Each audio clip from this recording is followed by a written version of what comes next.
Hey, everybody. Welcome in to another edition of Collector Spotlight. And I love these episodes. I try to do one every month. And last one was Sammy Thunder. A lot of you guys in YouTube world are familiar with him. But what I find really interesting is to get guys that maybe don't have a YouTube footprint. There's a lot of amazing collectors out there with insane collections that don't get seen a lot, especially if you're not on Instagram.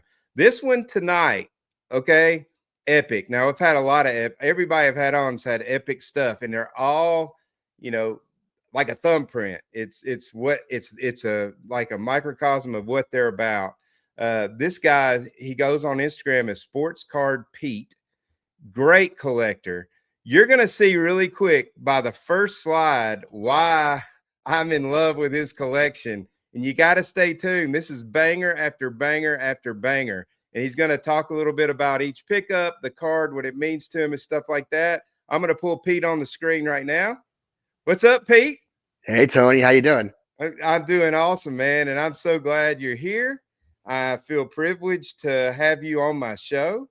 And I cannot wait for a lot of people who don't know who you are to see your collection. It's just absolutely killer, man.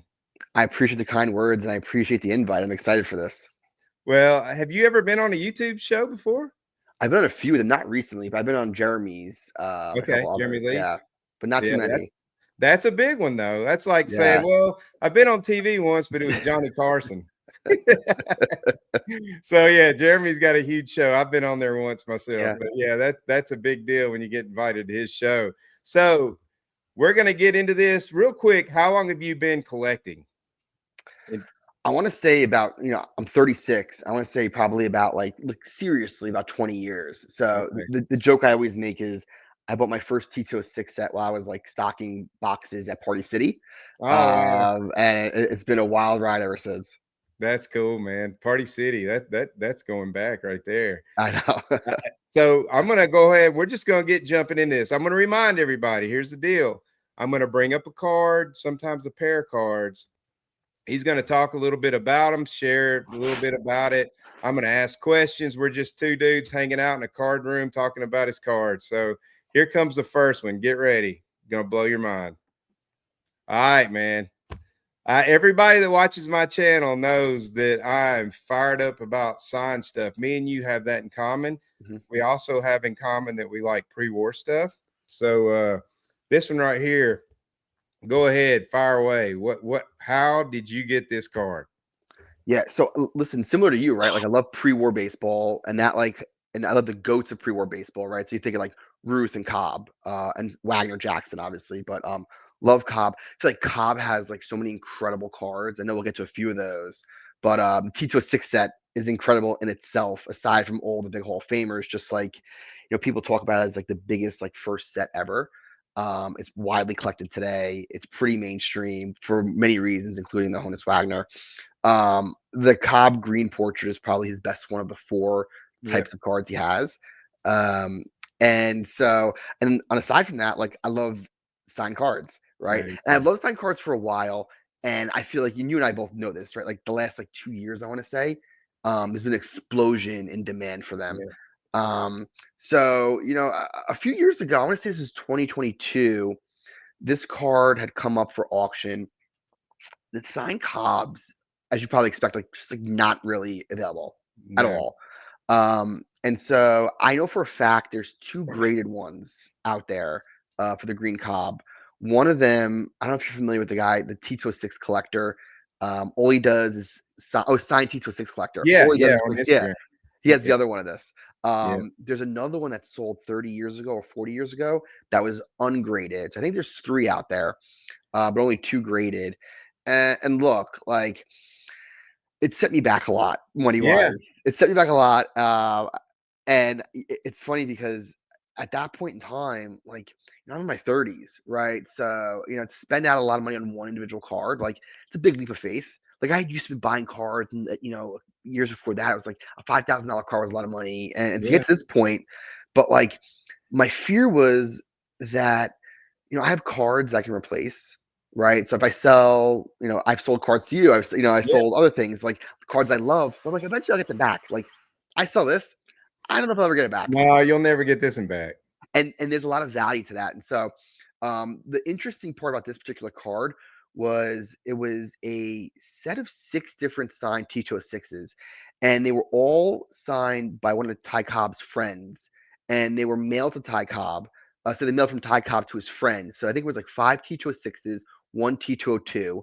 And so originally they had sold, I think, like hunt auctions in the 90s, and it came with the actual envelope itself Oh wow. that the friend got from Ty Cobb, and the individual cards, and they hadn't like resurfaced up until COVID. And so you saw the T202 resurface, you saw this resurface, and a few others, and like that was kind of the point where like, all right, like I'm not gonna wait until I'm another 30 years from now to try to get No. it. So you just grab it, and I did. And I think a lot of times, like when you pay up for a lot of money for a card that's really in demand, it ends up working out in the long run. Yeah. Um, and on top of that, I just felt like this would just be a centerpiece for a while. Dude, that's amazing. I mean, that's a grail, man. And that's what I preach all the time. Number one, Ty Cobb held that in his hand. I mean, that's freaking awesome. But then the rarity, man. There are so many Ty Cobb T206s out there. But I would have to think the percentage of signed ones, if there's only 6, would be so microscopic it wouldn't even jump on the pop report. Like insane, man. Yeah. Insane. So Yeah, and I think what's even better is so the things that was 6 from that particular collection. There's probably, I would say, maybe I don't know what the rest of like other 3 versions are, but there's 3 of this version, 2 confirmed, graded. But the crazy part was like not only did he sign it, but like he took the time to sign it in a fountain pen. And so that's yeah, why you see the pen just looks so different. And yeah, then like nailed it to his like it's like it wasn't like a passing signature. Like you can tell he put a lot yeah. of work into this. I've seen some other Ty Cobb autographs where like it's not just Ty or it's just like a quick one. Mhm. This one's one of the great ones. That's awesome. So I could spend the whole Yeah. episode on this one, but the next one is freaking mind blowing too. So let's jump on over and see it. Let's go. So before you get started, I did an episode called I think it was in rebuttal of Mr. Wonderful doing a video about rare cards that he has the rarest of the rare of the rarest of the rare. And he's talking about his, Jordan Kobe signed things and his Wonder Shine Index. And I said, you want rare and you want cool. And this was one of my examples. And I had so many people reach out to me in the comments going, I have never seen that card in my life. That is the most amazing image I have ever seen on a card. And I said, I'm telling you, it's awesome. So you own one. Tell me about it. I think there's 8 of these out there, Yeah, and they just never pop up. never. And it had been on my want list forever. And so, an equally cool signed Cobb. If you ever Yeah. get Jeffrey Lichtman, who is like the biggest Cobb collector on there, That's the he, one I yeah, shared was the one yeah, that was signed all the way yeah. around. It, it's incredible. So that one, he signs a tie, but then writes all around it. Like Yeah. it is the coolest piece out there. Incredible. And he got it for a great price. And I think that's going to be like a museum quality piece. Yeah. But what's funny was before that he had 3 of them. So 3 of the 8 he owned. He was first to the whole postcard craze, right? Like Yeah. he knew that this is a rookie year for Cobb. Bought them up, and I begged him for years. I said, "Listen, I was like, I gotta get one. Like, I don't care what the price. Like, I just want one." And for him, Yeah. it's like, well, I don't like. Why would I want to sell them? And then you end up getting the signed one. He's like, now I have 4. Would you want one? I'm like, literally, yes. So Yeah. he was kind enough to let me, what's it called, gather some funds and purchase it from him. I mean, Yeah. look, like 1907 was technically Ty Cobb's rookie year. Right, I Yeah. think he started playing in 05, 06, but this is like the first set of cards. It was like that. There's a Dietsche Fielding. There's the Yeah. Wolverines. Yeah. There's the W600, which like you never see. That's a No. rare one, and that is Yeah. a truly rare card. But I don't think anything beats his pose. Just like a No. young Cobb, the intimidation for a guy that Yeah. was very intimidating in his career. It's just an incredible piece. It's the uniform, it's the bat, he's got the glove, he's got the hat, and he's got the famous Cobb glare like he has in the Cracker Jack card when he's looking at you out of the side of his eye. I mean, dude, you see the intensity. I did a Ty Cobb episode, and what I explained about it, in my opinion, he's Kobe Bryant and Michael Jordan in a baseball uniform. He would rip your throat out in to win a game. He didn't give a crap. He was all about winning, and he's one of the greatest of all time. But that card, now that one got mailed, right? That's those lines we're seeing is like postage. That's the postage, which, you know what, like, knocks. I mean, listen, the grade wouldn't have been great regardless Oh, of that. And I think who- SGC and PSA, they'll either make it an authentic or a one if it's been mailed. I'm like, that just adds to the coolness. I mean, I agree. On the back of it, does it have like where it was mailed and everything? You know, on the top of my head, I don't know where it was mailed, But but it like, has all that on there, right? yeah, I believe so. And Yeah. like a few of them I have, like I saw the stamp on it, like not this one in particular, but yeah, there's just extra coolness. I do too. I think so. Like the Cracker Jacks, I like a little stains because it tells a story, man. I mean, Yeah. I think it's awesome. That right there, my friend, is like I'm jealous. I'm just gonna say it right out front. So, all right. So, guys, if you're watching this right now and your mind, the top of your head is blown off, don't worry. They're still coming. Watch, look at this right here. All right. Go ahead. Tell us about the Mendelson. The Mendelson. So this was like the early stages of COVID, um, and the guy was. It was funny because the guy had two of them, and he sold his best one. This was the one that was left over, his less best one, which is incredible condition. There's some writing on the bottom which you barely see. Like for me, I always appreciate cards that have a technical flaw that doesn't take away from the eye appeal. I mean, this card is incredible, right? Still in the Yes. Red Sox uniform. I mean, it's technically kind of his first Yankees card, Yep. but he's not in the Yankees uniform. Yep. Similar to the E121, right? Yep. Where the throwing pose, which you Yep. have, that I sold to you. Yeah. but Yeah. I bought that. Yeah. yeah, it's a beautiful card. I love the oversized image. Um, there's one I think of the Mendelson, so they're rare, but you can get them like maybe once every 2 years. One will pop up. I think there's one where it actually says Red Sox, but the most of Yeah. them say You're right. Yankees. Yeah. And this card is just a great image of him throwing. I love it. The the funny thing is I actually picked this up. So I did a trade with somebody. We met at a Burger King. And so just picture I have like breakfast from Burger King in my car. He comes over, I drop off a cash on another card, and I pick this up. And I'm like, man, I was like, I love Burger King. That is incredible. So, Yeah. for guys and girls that are watching this that don't know, Felix Mendelssohn is the one that is responsible for the M101 fours and fives. So, the Babe Ruth rookie card, that was one of his. And he actually produced those in Chicago, Illinois. But he's the guy that made these cards, and these are actually called Mendelssohn cards. I don't know why the M101 four and fives aren't, because he's totally responsible for them, and they have different ad backs. This one though, they called it the Felix Mendelssohn. I'm guessing. Dang, I'm drawing a blank. The guy that did the original card catalog must have came up with that. Um, Oh, Burdick. Jeffrey Burke, yeah, Yeah. he must have been the guy. But I'm thinking these are like 10 in existence or something. Maybe. Yeah. I think I don't think one has popped up for the last like year and a half. They Yeah, don't really pop up. And so again, like cards that are hard to replace, like this is it. Right. yeah, So maybe one day I'll upgrade it to like a two, but there's no rush on that because dude, wow, that's exact they don't amazing. come up anyway. Well, let me just tell Yeah. you, if you ever want to upgrade any of these, you need to call me. Because maybe I'll take out a second I, mortgage or something and buy one. But hey, man, I love it. that's awesome. So again, in one of my other videos, I did I think it was 5 cards I want one day before I cash out. And one of my number one card was any signed playing days Babe Ruth card. And here we go. We got one on the screen. So I mean, this is freaking awesome, dude. So any signed Babe Ruth card to me is Grail territory. But yeah, give me the lowdown on this one on the exhibit. It's funny because he signed a lot of baseballs, Yeah. right? And a lot of portrait, a lot of photos. So, like, if you want to sign Babe Ruth, like, it actually isn't that challenging. But the playing days cards is just impossible for two reasons. One, they're not that many, and two, I mean, I don't know if you've seen the recent like Gowdy signed transactions, like Oh yeah. it's incredible, Half a extremely million dollars. like and again like the sign market the last 24 months has just exploded, but like rarity and Ruth and a great signature, like it's just hard to Mhm. find. And so this was funny because I had a signed Ruth, like a really rough shaped a Gouty premium one. So I don't really need this card, but this is my favorite version of his exhibits, just like the follow through, the bat. It's his best one, I think, in my personal opinion. This is the only one that's signed of this particular image. Wow. No. So when it came up in Heritage, I said, okay, I need to have this card. I know who bid me up. I think I'm still salty about it, but for me, it was like this was it. This is the only chance you had because one of one. Who knows how many more, if there ever are signed ones that aren't graded, get actually authenticated at this point in Yeah. time, just given how strict they are.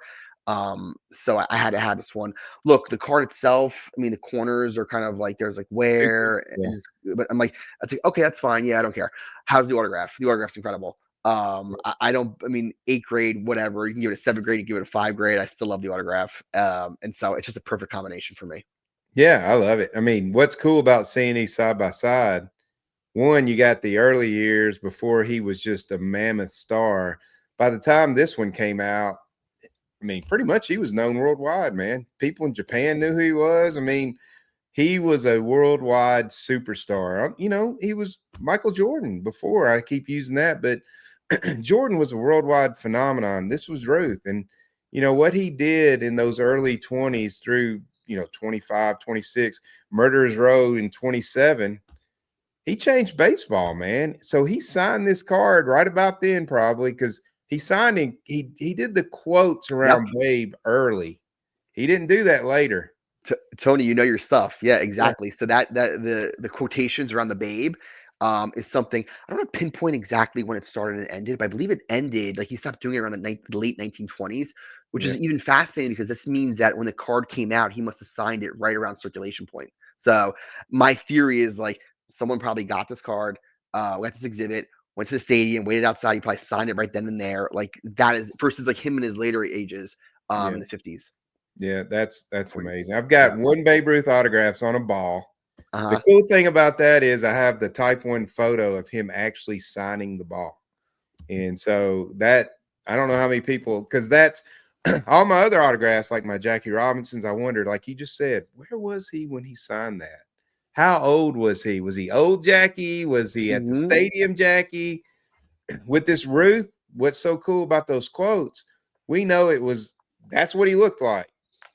It was Yeah. early Ruth. It wasn't old man Ruth, which there's nothing wrong with old man Ruth's signatures. Mine's an old man Ruth signature.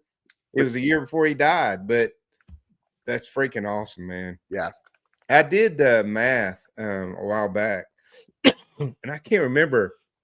I came up with how many Babe Ruth on card autographs there are from his playing days. Well, they would all been almost. Well, he could have signed, but yeah, how many on card autographs there were of Ruth? And that man, there ain't many. Like it's insanely low. I So I was trying to think of, like, the nicest autographs he has on, like, his playing days cards, let alone, like, him, like, playing day autograph. Um, like, what comes to mind is the Gaudis. The Gaudis are yeah, incredible, right? He's signed a couple other, like, Gaudi premiums and Butterfinger. The one I think of, I don't know if you ever saw it, was a 1932 US Cameral signed, card that I haven't sold seen- years ago. That is probably the best one by far, by yeah, the way. But again, like, he didn't sign that many of them, and so no, when you see them, they're a treat. A few of the exhibits are signed different portraits and different images, but they're a treasure when you see them in auction. yeah. There was an exhibit that came up recently, and I was bidding on it, but I just didn't have the funds at the time. Was it the one in golden? It was the Beckett one. Yep, yep, that was it. Yeah, that was Yeah, a good one. it That was was a good cool. one. I wish I Yeah, could have grabbed it, but I couldn't. I just wasn't in the spot to do that. yeah. All right, man. Let's move on. Okay. You got anything else on these two? No. Seems like Ruth and Cobb so far are the big ones. We're gonna add another guy in this next one. All right, there we go. So let's go with the one on the left first. Okay. Tony, you might have a lot more sentimental value to the one on the right because I think we have very similar ones. But Yeah, I have actually the same exact grades and the same exact years on both cards, man. We're twins on this one. yeah. So the one on the left, I had bought this probably 8 years ago. Was it 2018, right? So maybe 7 years ago. And it came up for sale as a 1 grade, and like it probably could pass off for like a 2 or 3 in theory. There's a pinhole right above the E in Crackerjack, Oh yeah. and like for me, pinholes are the best. And I think there's another one that I'm going to show you later that has a pinhole. Um, I think sometimes like the pinholes, there's different variations. There's a pinhole where it's literally a pinhole like this, and it's really hard to notice. There's others where it looks like almost like a thumbtack. There's a little bit of Mhm. ripping. And this one's incredible. Has the staining again. Like normally, don't like staining on a card. For the 1914 to know like it was like it's a caramel staining from Yeah, a Cracker Jack card. Like that is incredible history. And yeah, then the image itself. I yeah. mean, the best image. Like Ty Cobb, like the bat off, like similar to T206 bat off, just like at his peak. Like it's just an incredible card. Yeah, yeah. I mean, so there's 5 cards with this image on it, and I was trying to get all of them. I finally gave up, but I bought one from you, the sepia. Oh, that's a beautiful card. Yeah, it That's a was great one. incredible. Yeah, Yeah. yeah, it was the postcard. Oh, and by the way, the postcards. After I did that episode on the postcards, and I showed some were postcards, and this guy commented and said, I'm really offended that you're showing postcards. Those aren't sports cards. They're postcards. They're Huh? not the same. And I'm Yep. like, dude, I went off on him, man. And I usually I'm really cool with my commenters, but I thought, you moron, man. They're freaking awesome. I mean, it is what it is. That's postcards were huge back then. So, anyways. I similar to what you said. I was speaking at an event on vintage cards, and I brought up I had a 1908 American Publishing Ty Cobb, and I'm Mhm. like, one of the best cards out there is the image, and the guy's like, well, it's not really a card because it's a postcard, and I'm a pretty like, listen, I'm pretty. I like everyone has an opinion, and I don't really like. I like let anyone say what they want to say. I don't judge. I was like that instance of like, no. Yeah, I was like, well, no, this card's incredible. Like postcards are cards. Like it was a yeah. different era back then. They're cards, and so Yeah, I I've mean, heard that before, but like I just don't buy that argument. yeah, the whole thing is, you could buy anything you want, right? If you don't like oversized cards, whether they're postcards or whatever, don't collect them. Cool. But they're still cards. And Yeah, the whole time I never said sports cards anyway. I was saying cards the entire time. And it's in the title of it. It's a postcard.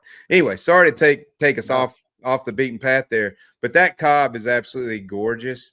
And the 14s are so much more rare than the 15s. yeah, Even though I think Cobb in the 14s has a higher pop count than anybody in the set, because my theory is he was such a star that if you got one of his cards, you didn't give it up and you kept it forever.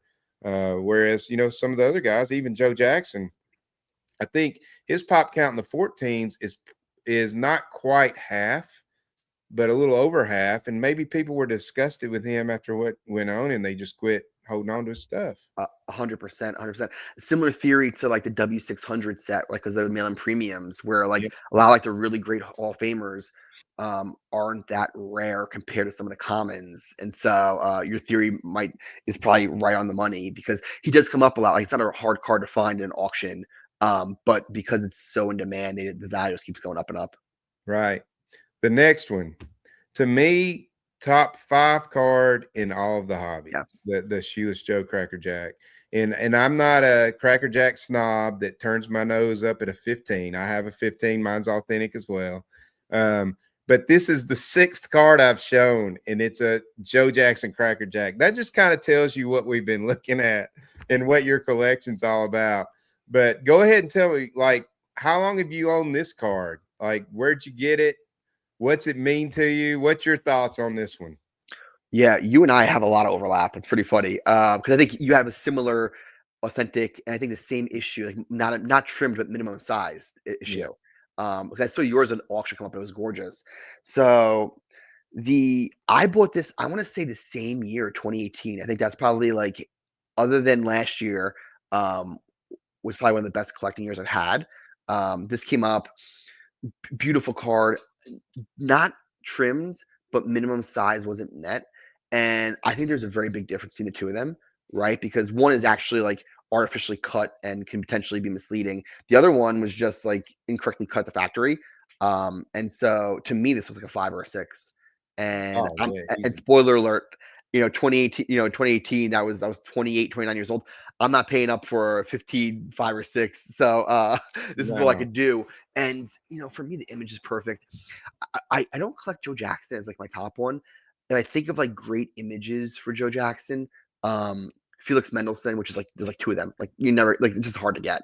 Mhm, The Cracker Jack, maybe the Boston Store, mhm. and the T210, and then this, right? Yeah. Like just like you talk about incredible Joe Jackson images. And this is it. Like it's just a perfect card mid swing. I mean, like it doesn't get any better than that. Yeah, it's amazing. Yeah, mine. So if I measure out my 14 Cobb, which has a number grade, and I measure my Jackson, they measure the exact same. Both of them are right at a 16th of an inch short in height, but they're proper size width. So it's crazy. Like I've had people say, "Well, crack it out and send it back and see if it gets a grade." Nah, I'm cool. Like I don't want to. I'm cool with it like it is. But I also had in Jeremy Lee, when I got mine, me and him got to talking, and he did a story because he had one as well. You know, it's well publicized. He's got the 14 Joe Jackson, and I made a comment. I said, "Would you rather have one that's authentic?" Because, well, of all people, Dr. Beckett was on his show and said he didn't want anything authentic. And I said, on something like this, I'd rather have a really clean looking authentic card than to have a one with a rat hole in it. And a lot of people disagreed with that. So, hey, man, to each his own. I didn't trim it. I think it was factory cut that way. Doesn't matter to me. I'd rather have a beautiful one that has a beautiful eye appeal for what I paid for it than to pay the same with one with a missing corner or something.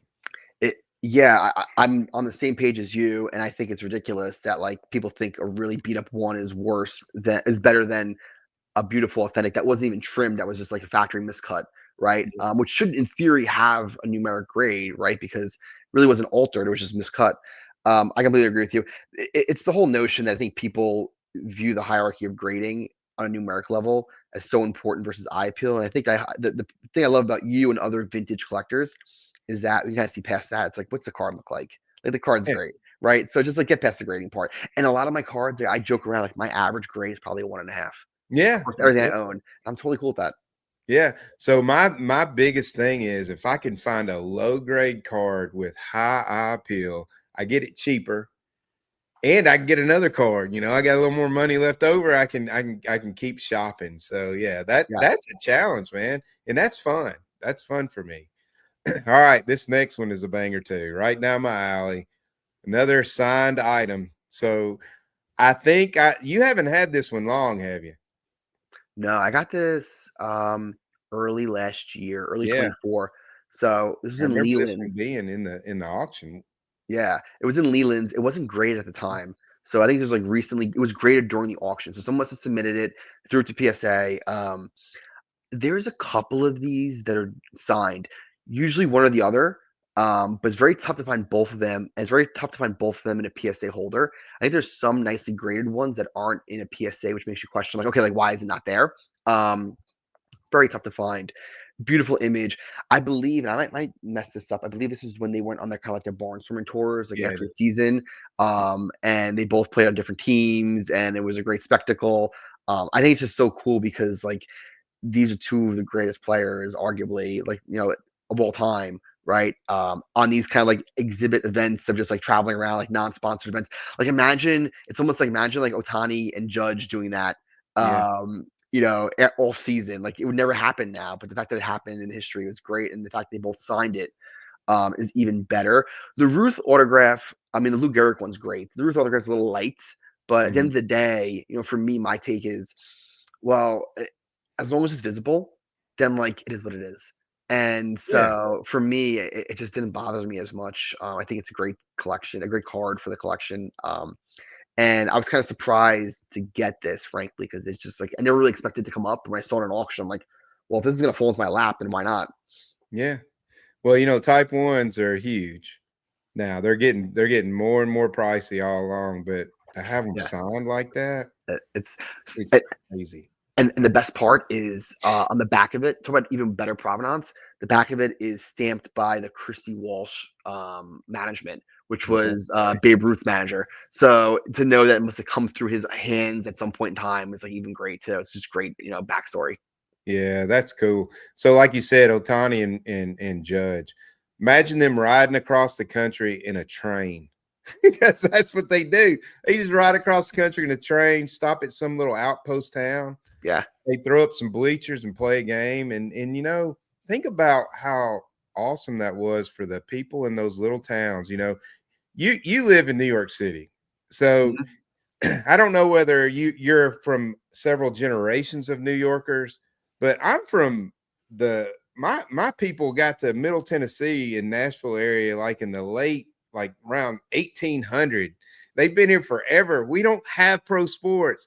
So when the Yankees barnstormed through Nashville on the way back to after spring training, and they stopped at Sulphurdale Stadium and played a game. My granddaddy was a kid. He was probably 13 years old. He jumped a boxcar like in the movies. That while he had to walk a couple of miles to the nearest train track, jumped on a boxcar, took it downtown Nashville, got off, made his way to Sulphurdale, and watched these guys play. Oh, so he actually went in person. That's amazing. He went in person. He told me, I wish I'd have videoed him telling the story. It was so amazing. I don't want to take up the time, but my Yeah. point is he never forgot that. Now, guys that lived around the New York City area or Chicago or Cleveland, and they could just go to the ball game, and see these guys. I'm sure that was pretty incredible too. But you would have never seen what these guys look like other than a picture. No. And to see them in person, that had to have been just mind blowing for those people. Yeah, and what's really funny is whoever got this, whoever the original owner must have, to your point, been like, "Wow, like this is a crazy opportunity. I love it." Because the back of this one, other than the stamp, the person wrote down a lineup for each team, and so like, that tells me someone had must have got this at the actual event, wrote down the lineups for each one, like followed along. Like to That's your point, it was cool. probably a once in a lifetime opportunity for them to see these two players in action. Yeah, and they put pinholes. They pinned it to their wall, man. Yep, yep. Like they loved this thing. They went to bed at night and it was there. It was like an early poster. And they woke up in the morning, they saw it again, and then they went about their day and did it all over again the next day. I mean, that is awesome that you get to be the person. That's what I've realized. We are just the safekeepers of our items for now. One day we ain't gonna be around and somebody else is gonna love this thing. So, Yeah. all right, banger, another banger coming up. Here we go. All right, so mind blown. The one on the left, tell us the story and tell a little bit of a history about this cabinet card. I know what it is. I'll let you kind of talk about it a little bit. So they were, and you can correct me if I'm wrong here on this one, but they were, there's four types of the W600. So they were basically mail-in premiums where you were able to get the magazine and then you can mail in the premium to get your best player or whatever player you wanted, right? And so the type ones were typically done in street clothes. So very similar to how the 1903 E107 cards are, where like you can see somebody in like a suit. Like the Bryce Um, Williams. yeah, exactly. The E107s. So you can see someone like either in a suit or in really formal attire. Those go for an incredible premium. So the W600 Honus Wagner, there's four of them. 2, 3, and 4, same image, right? Different variations. The first one is him in street clothes. Um, it is incredible. That's an incredible card itself. I love this one better despite the price discrepancy. And the reason why is it just looks just like the Yeah, T206. Like exactly. T206 is just, it is like that is a card in itself. It's like the most mainstream card. And so Yeah. for folks like, me that will probably never get their hands on a T206 Wagner, like this is as good as it's going to get. Yeah. And so for me, it's like this is a great one to pick up. 1.5 grade pinhole. You can see in the top Oh order. yeah, see it. Uh, Yeah. Absent that, like it looks like it could be if that was a technical knockdown or grade. Like, is it a 3? Is it a 4? Like, just a great setup for me. And so I picked this up last year. I'd always wanted one, and like just got outbid on different ones. Like they come up like once or twice a year. Either they were too low grade or too high grade. Like nothing kind of like in my sweet spot for budget purposes. Yeah. And so when this one came up, like it was just a no-brainer for me. I was an Yeah. REA last year, and I paid up because I didn't view it as a 1.5. I viewed it as more than that. Yeah. Yeah. And that's the way it should be. I mean, if you can get one for the price of 1.5 that looks like that, that's a steal. Yeah. So, But so you just got to pay a little more. yeah. So to know this one was someone really wanted a Wagner W600, mailed it in, got this one in the late 1900, in late 19. I think this was probably like I think this is the last. I think this is Type 4. So it was probably around like 1910, 1911. which is great. And like the cool theory was like, did the timing line up for when someone was collecting T206s, realize Wagner wasn't in the set, and I was like, all right, I'm gonna get W600. Like, who knows, right? But Yeah, yeah, yeah. in any event, it's a great one. That is awesome. And again, this is the Carl Horner That's right. image, Yeah. and you can see we're about to talk about the one on the right, but even on the T206, he has Pittsburgh across his chest. This one just has a P. So they did some pretty interesting things. I believe I'm correct, right? Doesn't the T206 have Pittsburgh across his I think chest? you are right, actually. Yeah. Yeah. So this is the original image because I think they probably never had anything on there. It's just a plain uniform that's probably what it looked like. But Yeah. this the same image, exact same image. Now, interesting on the one to the right. I think the one on the left and the T206 are the only ones that have him looking that way or that way, whichever way you want to say. And then on the other Sporting Life, like the blue Yes. background Yeah. or the pastel, I think he's looking the same way as he is on this Nadja caramels. Am I right?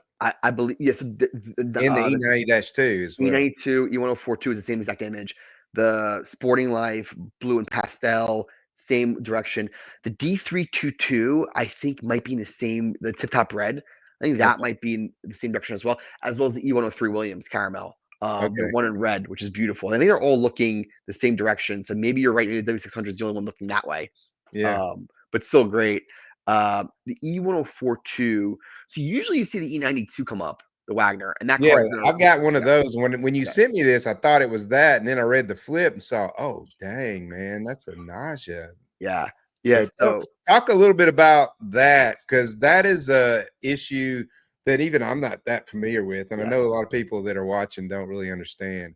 yeah. So it's really funny because like I don't think I'm a great encyclopedia knowledge of vintage baseball. The Nadjas I am because I used to collect the E104 threes. So I had like probably like and they never come up ever. I had probably like 15 of them at one point in time. Like that was like my biggest go-to a whiles back. So I know the Nadjas really well. So this card has a lot of sentimental value to me for a lot of reasons. So like to back up, same image as the E92 that everyone sees. That card has been on a rocket ship again for the same theory. People can't get the T206 Wagner. This is just as good Yeah, image. And so you see these cards skyrocket. You don't really see an E1042 come up. So the Nadja Caramels, there are three different series. There's the E1041, and that is Philadelphia after their World Championship, right? Because you can see the elephant. I think there was like their winning. I don't know if it was winning trophy or something, but it was a championship year for the Philadelphia. And so that was the E1041. E1042 was just Pittsburgh. So similar to the E92, I think the same exact set. yeah, The difference here was E1042 either comes in a blank back or a Nadja back. Nadja backs are like impossible to find. yeah. This one's a blank back. And there's the E1043, which is like a hodgepodge of teams and stars, and no one really knows much about them. A lot of times those cards are like one of ones. And so who knows, they were advertisements or whatever, but that's a great set as well. So I used to collect the E104s.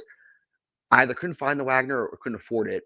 I had the E1042 set except for the Wagner. I gave up. I sold it off. I was like, all right, I'm never going to be able to get the E1042 Wagner. And then one of my buddies who collects had a few of them. And he had mentioned, because I was trying to buy another card off him. And I'm like, oh, if you're selling E1042, just let me know. I really want one. He's like, actually, I am. I have, I think he had three of them. I'm selling two of them. One's in a 4 grade, one's in a 1.5 grade. He's like, what are you thinking? I'm like, I don't want to think. Just give me any of them. I don't care. So he gave me, and for this one, like it's a 1.5. Like there's some like printing lines, not even creases, or printing lines. It's like doesn't really bother me, No, right? Like it's just a hard card to find. yeah, I think one sold last year, and then before that, any 142 hasn't sold since like pre-COVID, right? So I think like 2018 might have been the last one. So like for me to get this was great. I think there was one on eBay years ago that was gobbled up. And So are now these single digits? it's a great question. I would imagine yes. I'd Okay. imagine probably like 7 of them. Just given how rare you see them, I think there might be like 5 sales in total over like the last like 10 years. Wow. I can't confirm that, but like you just don't see them, right? And I think a lot of So collectors don't realize that this actually even exists. this one's blank back. This one's blank back. Yeah, I don't know if there's So a how do non. they know this one isn't an E90-2 that has a print error and just didn't get the back printed on. I'm just curious. I have no idea because it looks exactly like the face of mine. Is the E92? I never owned an E92 Wagner. Are those blank back as well? No, they have the American, like the American Okay. caramel with the cross bats on the Okay. back. Okay. So Not, and I'm not doubting that's what this is. I'm just curious because I don't know. Like there might be something different on the print, but I believe my print oh, is blue as well. I don't know. are you Maybe sure? I think there's a way they can tell. I wonder if your print is actually blue. maybe it's Um, the font. maybe it's the font because I think that might be the big difference. Um, because yeah, the blank back, the Nadja back ones. I don't think I've seen a Wagner with a Nadja back. There has to be one out there though. That's the one that you delineate. But yeah, I wonder if it's the font that delineates the two. Yeah, no, it's the blue. I got so it looks very similar. Um, Yeah. Oh, I don't know how they'll tell the difference. but there has to be a way. I mean, Yeah. I just didn't know if you knew because it's wild. I because I'm not that familiar with them because they're so dang rare.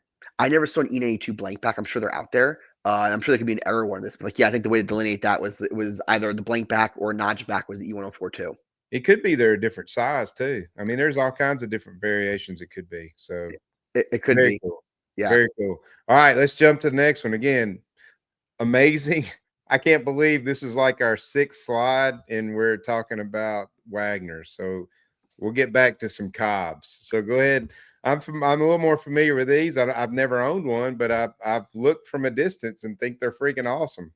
Yeah, the left card for me, so what happened was, if you look at like the Dietsche postcard set, Mhm. a lot of times you'll see the Cobb in the batting pose, Yeah. which like someone argues even better. So what happened was, I think someone on Net54 did this theory, was that early in the print production, for some reason, they stopped doing the Deech fielding and replaced it with Cobb batting. And that's why the pop report for like the batting one is probably like, I think it was like anywhere from between 150 to 175 for the batting for Cobb because it's a well collected set, right? So it's not that rare. For the Yeah. Deech fielding, I think it's somewhere around like 25 to 30. Wow. So a lot rare. It was first in print production and then they dropped it. I mean, an incredible image. You see in a fielding pose, which is really a big rarity for Cobb. Most times you Yeah. see him either in a portrait or batting, never fielding. So love this card. They come up, right? I think they come up more frequently recently. But for me, I grabbed this, I think in 2021, I would say. And this was after about a year or two of trying to find it. These cards didn't go for much. Like the postcards weren't really prevalent. I think like up until about 10 years ago in the sense of like really value. And then they kind of like went up from there. And so I wanted to grab one. And again, like because it was early in the print production, the Deesh printed from 1907 to 1909. It was Mhm. like his true rookie in a sense, because that's Yeah. similar to the other 1907 postcards. Yeah, yeah. So you've got 3 1907 postcards. You may have more than that you just didn't send me, but yeah, all 3 of them are awesome. The Yeah. other one's on the right here. So tell us a little bit about the Wolverine. It was I bought this right after I bought the Dietsche Ty Cobb. Couple reasons if you're like wondering why I'm like clustering these purchases like during COVID. I think during COVID prices skyrocketed for a lot of things, and so people were selling a lot more. So a lot of cards that like would not come up often, Yeah, pre-COVID, they came up a lot more because prices were doubling and tripling. And so like I think that might have been a rare point in time to just acquire a lot of grails you just wouldn't see. So the Wolverine Cobb has 2 of them. He has a batting pose. I do have that one. Not a favorite of mine, but I just wanted it. And then the postcard. This one's in pretty beat up shape. There's a mark next to his face. There's some staining on the bottom. The back of it has a stamp and has it addressed and has it written out. And so like such a cool like postcard if you're into that. It's so funny because I was at a friend's wedding, right? And so the day this card ended in Leland's was my friend's wedding. And so I remember Leland's has like the 15-minute refresh. yeah. And I excused myself and put my bid in and then went to like out like the bathroom and basically locked myself in a stall and waited 15 minutes. So I'm like, all right. I was like, I'm not getting distracted. I don't care how weird this looks. I was like, I like, I have to go away with this card. And so luckily no one bid me up in extended bidding because that'd been a very awkward point in time. Like Yeah. just waiting in a stall. But I was like, no, I was like, this card, I can't pass it up. So, in a stall waiting for this card to get bid up on it. Didn't I want it? I don't envision myself ever selling this one. I always say to myself, I'm like, in my dream scenario, I eventually will have to sell a lot of my cards. To your point a few moments earlier about the like safekeeper, like we don't own these forever. Like, a Yeah. lot of times, like you're not really passing these things down because it's very esoteric. It's gonna be sold at some point. For me, that moment will be like I want a beach house, right? I want to sit on the beach. I want to like walk to the beach, jog the beach. Um, this card will probably be with me for a long time, even after I eventually get my beach house. Yeah. Yeah. I mean, because my thing is, I hear a lot of people say, I'm going to pass these down to my kids, and there's nothing wrong with that. That's everybody has a right to do with what they want. But I don't want to do that because my kids and my wife, they're not going to know what to do with my crap. And they're probably going to get, pennies on the dollar if they go to the wrong person getting taken advantage of. One day when I'm old, unless I, get killed in a car wreck, anything happen, knock on wood. I'm Yeah. getting a little bit I'm getting a little bit morbid, but I'm just saying if you play out your life at some time, I'm going to cash my chips out. And yeah, it's going to suck. I'm going to miss my stuff, but at the same time, I'm going to cash it out, man, and spread it amongst my 3 kids and my grandbabies and let them have with it. I, So I completely agree. And as morbid as it sounds, I've had this conversation several times with people that have like either sold out collections or selling collections and just like asking them, right? I'm just what was the reasoning? Do you regret anything? And not a lot of people talk about this, right? But it's like an eventual fact of life is that, it comes to a point like when you need to sell your collection, like you don't want to like pass, God forbid. And then to your point, someone's stuck with like a collection of esoteric things and they either don't know the value or don't know where these things go. And they ended up just selling it and um, it doesn't go for the best dollar.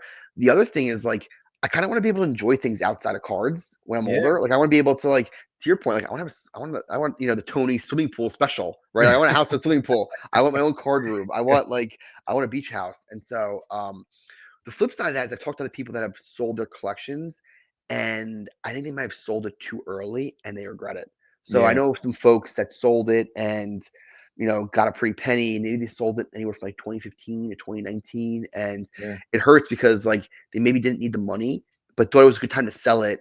And I think they kind of like maybe it was too early for them, and they kind of like regretted it, and they stay Yeah. on the forums and they complain about how car prices have skyrocketed. And so like I don't know when the right time is. Is it Yeah. if it's too either it's too early and you do it and then you regret it, or it's too late and like you Yeah. don't get to enjoy the money behind it. And so, for Yeah. me, I think it's like really important for me or other collectors to say, listen, like there's gonna be a finite time when it's no longer your collection. Like know when that point is, get your cards done and like set yourself up to like enjoy it outside of just like Yeah. and maybe you want to die with your cards. That's fine Yeah. too. But Yeah. there's other ways to live life. That's right. That's right. Well, let's look at the next one you're a safekeeper of. You ready? Yeah. All right. Now, I purposely did not look this one up. I have no Uh-huh. idea what I'm looking at. So Uh-huh. you're gonna have to educate me and probably quite a few people are looking at this. Have you ever seen Ty Cobb smile? No, no. I almost when I saw it, I thought it was Sam Crawford until Yeah. I read it because he kind of looks like Sam Crawford. Yeah, yeah.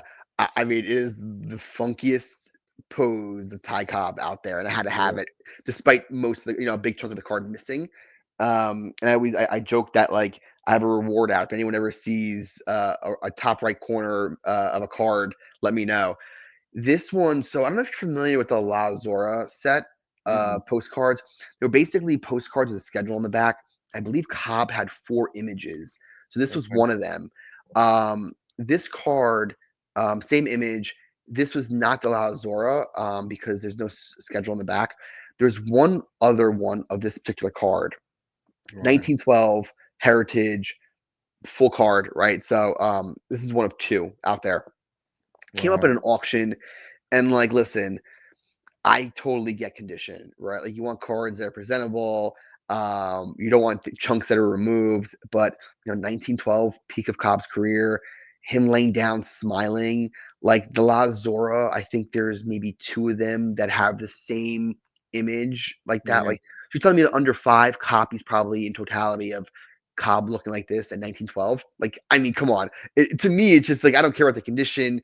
It is just the coolest freaking card. And the smiling's funny because of all players to smile while playing, like, you would never expect Ty Cobb to ever No. smile. Yeah. Unless someone's bleeding and he's like, "Aha, this is funny." But other Yeah. than That's that, why you I would never didn't see it. recognize him, because he's smiling. You never Yeah, see that. you never see it. So, Well, yeah. let's jump to the next one. We got about 6 minutes to get through this one right here. Mhm. So again, the one on the left, what is it? American League Publishing Company. Yeah. I, So, I'm not familiar with that one either. Like, you've got stuff that are so daggum rare, and then the little picture inside the picture, is he got a medal on? American League batting title. Is that what that is? Yeah. Was that the what you got when you did the Chalmers? I know you got a car, but I don't know. I don't know. yeah, But I know at the Mel, I noticed it was the batting title. Um, and so again, like the same image as the T3 on the left, mhm, but yeah, then to take that on top of the image of him with the medal is just exceptional. Um, 1908, so 1 year after his technical rookie postcards, yeah, right? But he had been in the league for a few years. So I love this card. There's only 4 of them graded. no kidding. Someone told me there's a 5th one that is ungraded, which I don't doubt. So maybe there's 5 in total, but 4 of them are graded. For me, it's funny because the 1907s hold a special place in my heart, and this is probably just one notch below. But if you had told me, like image wise, what are like some of the best Ty Cobb postcards out there, this is probably one of them. And what I love about this one is like for a lot of collectors that aren't like ingrained in Ty Cobb, like you don't see this come up. Like the card doesn't really come up for auction.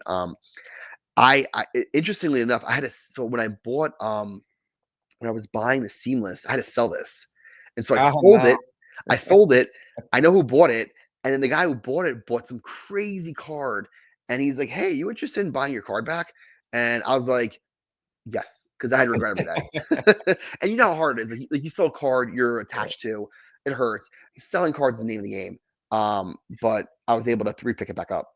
yeah. You and I have the same kind of consolidation idea, because to me, my collection is a living thing, and it's always kind of transforming.